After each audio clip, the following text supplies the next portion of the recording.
नमस्कार, मनी गुरु के एक और खास एपिसोड में आपका स्वागत है। मैं हूं पल्लवी अरुण वर्मा। हमने पिछले एपिसोड में फाइनेंशियल एसेट्स के बारे में समझने की कोशिश की थी, इन्वेस्टमेंट करने की। भले ही कोई उम्र तय नहीं हो, लेकिन उसके बारे में जानने की आखिर क्या उम्र होनी चाहिए, किस उम्र में हमें फाइनेंशियल एजुकेशन मिलनी चाहिए, क्या बच्चों को स्कूल में ही फाइनेंशियल चीज़ों के बारे में बताने से वो आत्मनिर्भर बन सकते हैं या फिर इसका कोई साइड इफेक्ट हो सकता है, क्या बच्चों को फाइनेंशियली सिक्योर करने के साथ उनको फाइनेंशियली लिटरेट बनाना हमारा कर्तव्य नहीं है। इस पर बात करने के लिए हमारे साथ है धनुष कैपिटल एडवाइजर्स की डायरेक्टर और फाइनेंशियल प्लानर किरण तेलंग। किरण, बहुत बहुत स्वागत है आपका कार्यक्रम में। फाइनेंशियल एजुकेशन का जहां तक संबंध है तो भारत में और देशों के मुकाबले लिटरेसी काफी कम है, भारत बहुत पीछे है। ऐसे में अगर स्कूल्स में इसको एक कह सकते हैं कि अर्ली लेवल पे, अर्ली स्टेज में इंट्रोड्यूस किया जाए, ये कितना फायदेमंद रह सकता है? पल्लवी, ये जो आज का विषय आपने लिया है, ये मेरे हिसाब से बहुत ही ज़रूरी विषय है। हम अक्सर देखते हैं कि काफ़ी लोग जो अपने प्रोफेशंस में काफ़ी टॉप पर हैं, उनको पैसे की उतनी समझ नहीं है। मतलब पैसा कमा लेते हैं, बट उसको वेल्थ क्रिएशन जो हम कहते हैं या जैसे अगले जनरेशन को देना है, उसके बारे में ज़्यादा जानकारी नहीं होती। तो इसका मेन कारण यही है कि हम स्कूलों में ये जो एक बहुत ज़रूरी स्किल है, ये डेवलप नहीं कर पाते। पैसे के बारे में हमें सिखाया नहीं जाता। ये काफ़ी बाद में हमें पता चलता है जब हम अपने आप अपनी अर्निंग शुरू करते हैं। तो मेरे हिसाब से स्कूल में मनी स्किल सिखाना बहुत ज़रूरी है। इनफैक्ट ये बात कभी हमें भी रियलाइज़ होती है कि शायद अगर हमें स्कूल में एक कह सकते हैं प्राइमरी एजुकेशन के दौरान इन बातों का पता होता तो शायद हम अपने इन्वेस्टमेंट्स को और बेहतर तरीके से प्लान कर पाते और अपनी सेविंग्स बेहतर ढंग से कर पाते। लेकिन जहाँ तक बात है अब फाइनेंशियल एजुकेशन की, तो इस पे कम्प्लीटली तो स्कूल पर रिलाय नहीं किया जा सकता, क्योंकि समहाउ बच्चे अपने पेरेंट्स को ही अपना आइडल मानते हैं और पेरेंट्स के अंदर जो फाइनेंशियल आदतें होती हैं, किस तरह से वो अपना मनी मैनेज करते हैं, बच्चे उससे काफ़ी कुछ सीखते हैं। आपको क्या लगता है कि पेरेंट्स की एज फार एज जो उनकी रिस्पॉन्सिबिलिटी बनती है, किन तरीकों से ये फाइनेंशियल लिटरेसी या फिर फाइनेंशियल एजुकेशन शुरुआत कैसे की जाए? क्योंकि हर बच्चे की समझ अलग हो सकती है और ऐसे में ये देखना बहुत इंपॉर्टेंट है कि आपका अपना बच्चा कितना समझता है चीज़ों को। आप कई चीज़ों के बारे में उन्हें बताते हैं, लेकिन जब बात मनी की आती है तो मनी बेसिक्स कैसे उन्हें सिखाए जा सकते हैं? पल्लवी, यहाँ पे अगर हम देखें तो ये दो भागों में डिवाइड किया जा सकता है। एक होता है मनी स्किल्स और एक होता है मनी एटीट्यूड। तो ये मनी एटीट्यूड जो होता है, ये सिखाया नहीं जाता है। ये जो जैसे पेरेंट्स बिहेव करते हैं, ये बच्चे अपने आप पकड़ लेते हैं। जैसे अगर पेरेंट्स की पैसे की तरफ किस तरह का रुझान है, क्या वो पैसे को रिस्पेक्ट करते हैं या वो पैसे को ऐसा ट्रीट करते हैं कि बिल्कुल आसानी से मिल जाता है और आसानी से खर्च कर सकते हैं। तो ये सारी जो चीज़ें हैं, ये बच्चे देख कर सीखते हैं। तो मेरे हिसाब से ये एक एटीट्यूड है जो पेरेंट्स को अपने आप अपने बिहेवियर में देखना चाहिए कि वो कहीं सही या गलत क्या कर रहे हैं, और ये बच्चा अपने आप पकड़ेगा। दूसरी चीज जो होती है मनी स्किल्स की, तो मेरे हिसाब से ये बिल्कुल छोटी सी उम्र से भी शुरू किया जा सकता है। जहां आपको ध्यान होगा, जैसे हमारे बचपन में हम गुल्लक रखा करते थे, उसमें तो छोटे सिक्के जो हमें इनाम मिलता था, दादा दादी ने कुछ पैसे दे दिए तो हम उस गुल्लक में जमा करते थे। तो ये एक छोटी सी शुरुआत होती थी बचत सिखाने के लिए। तो मेरे हिसाब से ये बहुत अच्छी चीज़ है। ये एकदम बचपन से शुरू किया जा सकता है और जैसे जैसे बच्चा बढ़े, आप अपने बच्चे की स्किल पकड़ने की क्षमता जानते हैं, तो उस हिसाब से आप खुद बता सकते हैं कि उसको कब आप पैसे के बारे में बताना शुरू करें।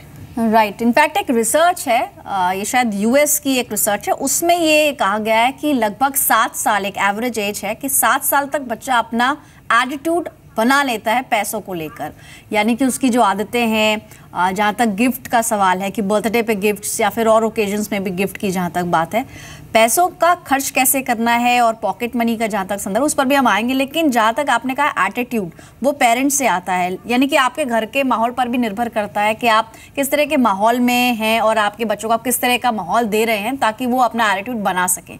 लेकिन जहाँ तक बात है बेसिक्स की, तो क्या एक जरिया ये भी हो सकता है कि आप बच्चों को इन्वॉल्व करें फाइनेंशियल बातों में, या जैसे कैसे कहा जा सकता है कि कई बार हम लोगों के मुँह से भी सुनते हैं कि उनका ये मानना होता है कि बच्चों को पैसों की बातों से या फाइनेंशियल चीज़ों से दूर रखा जाए क्योंकि इनके मतलब की बात नहीं है।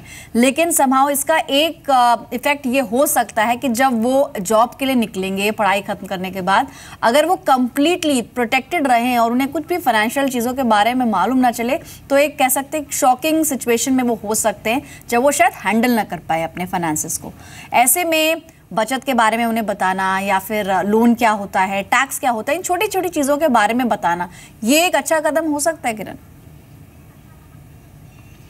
बिल्कुल पल्लवी, आप जो बात कह रही हैं बहुत ज़रूरी है। और मनी की जहाँ तक मतलब पैसे की जो बात है, ये अब तक इंडियन फैमिलीज़ में एक टैबू टॉपिक माना जाता है।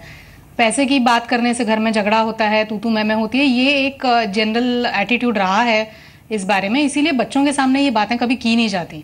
बट मेरे हिसाब से मनी स्किल बहुत ज़रूरी है, और ख़ासकर आज के ज़माने में जब हमारी जनरेशन के पास इनकम अर्न करने का, वेल्थ क्रिएट करने के इतने जरिए हैं कि जो नेक्स्ट जनरेशन होगी वो काफ़ी वेल्थ इनहेरिट करेगी। और ये उनके लिए बहुत ज़रूरी है कि वो ये समझें कि उस पैसे को कैसे संभाला जाए। बिकॉज पैसा कमा लेना आसान है, लेकिन उसको अपने पास रखना, उसको बढ़ाना एक मुश्किल चीज़ होती है, और इसके लिए पैसे की समझ होना बहुत ज़रूरी है। तो मेरे हिसाब से डायरेक्टली भले आप बात शुरू ना करें, आप जब जैसे घर का बजट बना रहे हैं या खर्चों का हिसाब कर रहे हैं, तो बच्चों के सामने आप बिल्कुल बात कर सकते हैं। तो बच्चों के कानों पर जब ये बात पड़ेंगी तो कहीं ना कहीं वो उसको पिकअप कर लेंगे। राइट। और जहाँ तक बजटिंग का सवाल है, तो ये भी एक रिपोर्ट ही है, वो ये कहती है कि 11 से 16 साल की जो उम्र होती है, यानी कि जब बच्चा टीनेज की तरफ बढ़ रहा है, तब भी आप बच्चे को बजट के बारे में समझा सकते हैं। और पॉकेट मनी एक बहुत अच्छा इंस्ट्रूमेंट हो सकता है कि आप बच्चे को ये सिखा रहे हैं कि आपको इसी रकम में अपना पूरा महीना चलाना है और आपको इसी मतलब एक तरह का बजट आपको बनाना है। और शायद ये 11 ईयर या मे बी 13 ईयर्स अगर हम अप्रॉक्सीमेट माने, तो जब टीनेज में बच्चा पहुंचता है, वहां पर आप इंट्रोड्यूस कर सकते हैं पॉकेट मनी। और मनी बैंक जिसका आपने जिक्र किया कि पहले के ज़माने में गुल्लक हुआ करती थी, और अब मनी बैंक के नाम से अलग अलग शेप्स में बच्चों को अट्रैक्ट करने के लिए इस तरह की चीज़ें अवेलेबल हैं। साथ ही कई बैंक्स, खासतौर पर मुझे याद है कि कोटक महिंद्रा बैंक ने कुछ समय पहले बच्चों के लिए एक खाता खोला था, या इस तरह की सुविधा वो लेकर आए थे। ये एक और इंस्ट्रूमेंट हो सकता है। आपको लगता है ये थोड़ा इफेक्टिव तरीका है बच्चों को सिखाने का कि आप उनको एक कह सकते हैं एक डेबिट कार्ड उसमें मिलता है, और शायद आप उसमें लिमिट भी तय कर सकते हैं कि यानी पेरेंट्स खुद मॉनिटर कर सकते हैं कि वो रकम कैसे इस्तेमाल हो रही है। लेकिन प्लास्टिक मनी के, जैसे कि हम जानते हैं कि एडल्ट्स के लिए भी कई सारे डूज एंड डोंट्स होते हैं। और क्या तरीके हो सकते हैं, और ये कितने सेफ तरीके हैं बच्चों को अगर हमें पैसों की समझ बतानी भी है, सिखाना भी है, ये कितना सेफ है किरण? ये जो नए बैंक्स ने बच्चों के लिए अकाउंट्स वगैरह खोलने के ऑप्शंस दिए हैं, ये काफ़ी अच्छे हैं। और पेरेंट्स को ये खुद अपने बच्चे की मैच्योरिटी लेवल को देखकर डिसाइड करना चाहिए कि वो उसको एक्सेस करने दें या नहीं। और मेरे हिसाब से 13, 14, 15 साल की उम्र तक तो डेफिनेटली बच्चों को थोड़ा पैसा हैंडल करना आना चाहिए। राइट। एक दो चीज़ें ऐसी हैं जो आप कर सकते हैं। सिंपल सी चीज़ है, आप भले 1 महीने का घर का बजट के पैसे आप बच्चों को दे दें और बताएं कि आप इस पैसे से इस महीने घर चलाएंगे। तो बच्चा अगर थोड़ा सा बड़ा है तो वो तब समझेगा कि उस पैसे से आपको कितनी सारी चीजें करनी है। तो उसमें तब थोड़ा सा समझदारी आ जाएगी कि हाँ, इन पैसों को बचा के रखना और इनको वाइजली यूज करना चाहिए। तो ये एक अच्छा तरीका हो सकता है। कुछ दूसरी चीजें आप बात करें, जहां तक इन्वेस्टमेंट की बात है, तो आप एक सिंपल टेक्निक यूज कर सकते हैं। बच्चे का अगर अकाउंट है बैंक में, आप एक रिकरिंग डिपॉजिट खुलवा दीजिए और दूसरी तरफ सेम अमाउंट का आप म्यूचुअल फंड में SIP करवा दीजिए। वो थोड़ा सा शायद हम क्योंकि बिल्कुल बेसिक जी किरण, हम क्योंकि बिल्कुल ABC से शुरू कर रहे हैं, तो वो थोड़ा शायद नेक्स्ट स्टेप हो जाएगा। लेकिन जहाँ तक आपने कहा कि आप बच्चे की अंडरस्टैंडिंग भी देखिए और उसके हिसाब से उसको चीज़ें समझाएं, क्योंकि एक इसमें सेफ साइड ये भी आपको रखनी है कि घर की बात घर में रहे और बच्चे नेबरहुड में जाके वो सब बातें ना डिस्कस करें। तो शायद 13-14 ईयर्स ये एक राइट टाइम हो सकता है जब आप बच्चों को इस चीज़ के बारे में समझाएं। और एक और इम्पॉर्टेंट चीज़, टेक्नोलॉजी के बिना ये डिस्कशन थोड़ा इनकम्प्लीट होगा किरण। तो अभी क्योंकि बच्चे काफ़ी हद तक एडिक्टेड हैं इंटरनेट से, फिर चाहे वो व्हाट्सएप के जरिए है, फेसबुक के जरिए, इंटरनेट के कई फ़ायदे भी हैं। और बच्चों को समहाउ इस एनवायरनमेंट में हमें रखना होगा कि वो इंटरनेट का सही इस्तेमाल कर सकें। बहुत सारे हम टेलीविज़न पे एड्स भी देखते हैं, बहुत सारी मोबाइल ऐप्स हैं, लर्निंग ऐप्स, जिनके ज़रिए वो चाहे मैथ्स की प्रॉब्लम हो या फिर कोई मैथ्स, केमिस्ट्री, फिजिक्स, इस तरह के फॉर्मूलाज को भी सीख सकते हैं। तो ये कितनी मददगार है, कारगर आपको लगती हैं कि ये मोबाइल ऐप्स या फिर जो गेम्स होते हैं ये हेल्प कर सकते हैं बच्चों को सिखाने में? बिल्कुल, ये टेक्नोलॉजी के बिना तो आजकल के बच्चे कोई नई चीज़ सीखने में ज़्यादा इंटरेस्टेड नहीं होते हैं। पुराने तरीके उनके लिए थोड़े से आउटडेटेड कहे जाएं तो मतलब ज़्यादा एक्सेप्टेबल होगा। तो कई गेम्स हैं, जैसे आपका मोनोपोली हुआ या लाइफ हुआ, ये जो गेम्स हैं ये खेल खेल में आपको अपना एक तो मनी एटीट्यूड पता चल जाता है और दूसरी चीज़ है कुछ स्किल्स भी आ जाती हैं। आप सोचने पे मजबूर हो जाते हैं कि पैसे को किस तरह से हैंडल किया जाए। राइट दूसरी तरफ हमने ऐप्स की बात की, तो कई ऐप्स हैं जो एक्सपेंस मैनेज करते हैं। तो अगर आपका बच्चे को आप अपना पॉकेट मनी दे रहे हैं तो एक सिंपल सा ऐप आप डाउनलोड करवा दीजिए उनके मोबाइल पर, जिस पर वो अपना हिसाब रख सकें कि कितना खर्चा हुआ, किस पर खर्चा हुआ। तो ये एक बजटिंग की आदत बन जाती है। राइट क्योंकि बहुत आगे का आपको सोचना होगा। आप ये ना सोचें अगर कहीं भी मन में ये ब्लॉकेज है कि बच्चों को अगर हम कम उम्र में ही पैसों के बारे में बताने लगेंगे तो उन्हें कुछ गलत आदतें पड़ेंगी या फिर वो पैसे के बारे में ही सोचते रहेंगे।